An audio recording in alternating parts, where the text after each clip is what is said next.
یہ عبداللہ ابن ابی نے یہ بات کی تھی ایک غزوے سے واپسی پہ، ایک انصار اور غریب مہاجر کا جھگڑا ہوا، اس کانٹیکسٹ میں بخاری میں حدیث موجود ہے۔ تو وہ اس مہاجر نے غصے میں اس انصار کو مارا، تو اب منافقین کو تو یہ موقع چاہیے تھے، انہوں نے کہا کہ جی وہ نسلی تعصب بھڑکانے کی کوشش کی۔ منافقین چونکہ مدینہ کے تھے اور انصار بھی مدینہ کے تھے، ان کا دیکھو نا، ہماری بلی ہمیں میوں، ہمارے ٹکڑوں پہ پلنے والے، اور آج یہ حالت ہے یہ ہمیں مار رہے ہیں، تو اب ہم مدینہ جائیں گے نا تو ہم وہاں سے ان ذلیلوں کو باہر نکالیں گے۔ اب وہ ذلیل ان کو کہہ رہے تھے، نبی علیہ السلام کو، صحابہ کو، یہ تو کلمات کفر ہے۔ کہنے والا کون؟ عبداللہ ابن ابی، لیکن اوپر سے کلمہ پڑھا ہے اور آ رہے جہاد سے واپس ہے، جہاد کر کے آ رہے ہیں۔ یہ کلمات سیدنا زید ابن ارقم نے سن لی، انہوں نے نبی علیہ السلام کو آ کے بتایا کہ یہ بکواس کی ہے عبداللہ ابن ابی نے، آج تو اس کی منافقت کھل کے سامنے آ گئی۔ حضرت عمر فاروق رضی اللہ عنہ نے کہا یا رسول اللہ اجازت دیں اس کا میں گلا کاٹ دوں۔ آپ فرمایا چھوڑ دو ورنہ لوگ کہیں گے یہ اپنے اصحاب کو قتل کرواتا ہے۔ عبداللہ ابن ابی کو بھی نبی علیہ السلام نے صحابی کہا ہے قانوناً، کلمہ گو تو تھا۔ آپ کے مولوی جو ہے نا کلمہ گو دوسرے فرقے کے لوگوں کو مسلمان ماننے کے لیے تیار نہیں ہے، یہ صرف فرق دیکھ لیں آپ، یہ میں آپ کو کمپیریزن کروا رہا ہوں۔ اور نبی علیہ السلام کلمے کا اتنا احترام کر رہے ہیں کہ صراحتاً گستاخیاں دیکھ کے بھی صرف ظاہری کلمے کا احترام کر رہے ہیں، اور یہاں پہ مولوی آپ کو خود سے پہلے گستاخ رسول ڈکلیئر کرتے ہیں، پھر آپ کے کفر کے فتوے چڑھاتے ہیں، پھر آپ کے قتل کے فتوے جاری کرتے ہیں۔ تو زید ابن ارقم کو نبی علیہ السلام نے جب ان کی شکایت سنی، عبداللہ ابن ابی کو بلوا لیا، تو ظاہر منافقین تو آپ پڑھ چکے، انہوں نے جھوٹ ہی بولنا تھا، اس نے انکار کر دیا۔ اس نے کہا جی یہ لڑکا جھوٹ بول رہا ہے، منڈے نے جھوٹ مارا ہے، ایسی گل تو ہو سکتا ہے یا رسول اللہ سے کریے۔ تو آپ علیہ السلام نے پھر خاموشی اختیار کر لی۔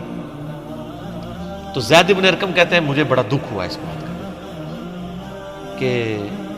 میں نے تو خود بات سنی ہوئی تھی، اور حتیٰ کہ یہ حالت ہوگی کہ صحابہ کرام میں بھی چیمہ گوئی شروع ہوگی کہ یہ جو ہے لڑکا ہے نا منڈا کھنڈا، یہ لڑائی کرواؤ سی کولوں ہی گال بنا کے،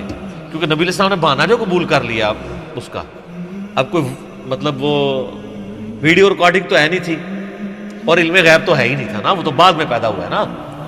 سر علم غیب کے جو جعلی عقیدہ ہے جو بنایا ہوا ہے، ایک تو وہ ہے جو اللہ وحی کے ذریعے بتایا، وہ تو ٹھیک ہے، جو باقی بنایا ہوا ہے تو بعد کی پیداوار ہے نا، ورنہ تو صحابہ کرام کہتے ہیں یا رسول اللہ آپ علم غیب ہے آپ خود ہی بتا دینا۔ تو پھر حضرت زید ابن ارقم اتنے پریشان ہوئے اور پھر اللہ سے دعائیں کر رہے ہیں کہ یا اللہ تو ہی اپنے نبی کو خبر دے دے۔ تو صحیح بخاری میں آتا ہے کہ یہ پھر آیات نازل ہو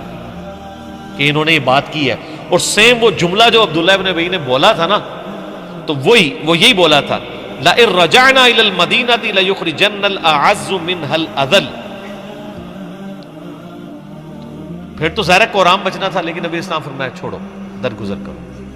ظاہری طور پہ تو کلمہ پڑھتے ہیں، لیکن زید ابن ارقم جو ہے نا ان کو ایک تسلی مل گئی کہ اللہ تعالیٰ نے ان کی گواہی دی ہے۔ سر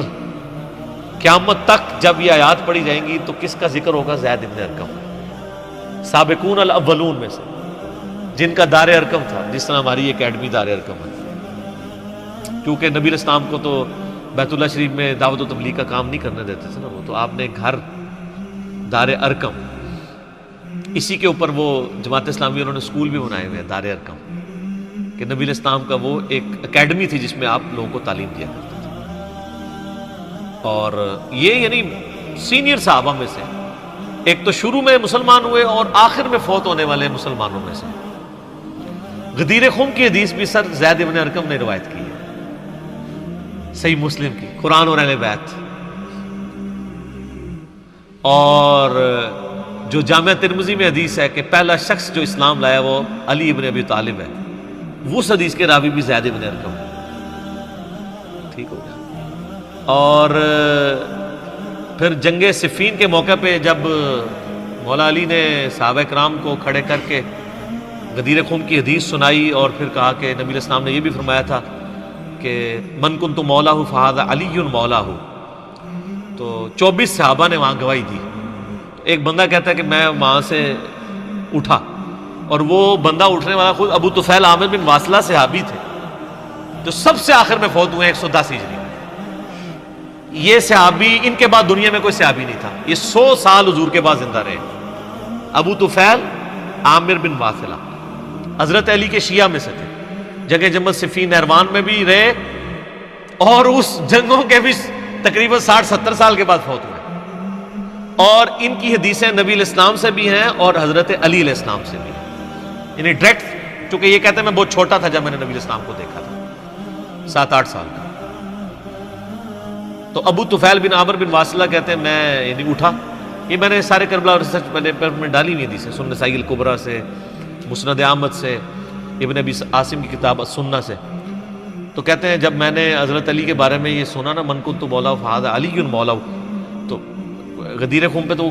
مطلب یہ موجود نہیں تھے ابو طفیل، تو کہتے ہیں میں وہاں سے اٹھا، میرے دل میں کچھ کلک تھا، تو میں نا زید ابن ارقم کے پاس آیا کہ آپ سینئر صحابی ہیں، آپ بتائیں کیا نبی علیہ السلام نے یہ فرمایا تھا؟ تو زید بن ارقم تو پہلے تیار بیٹھے ہیں،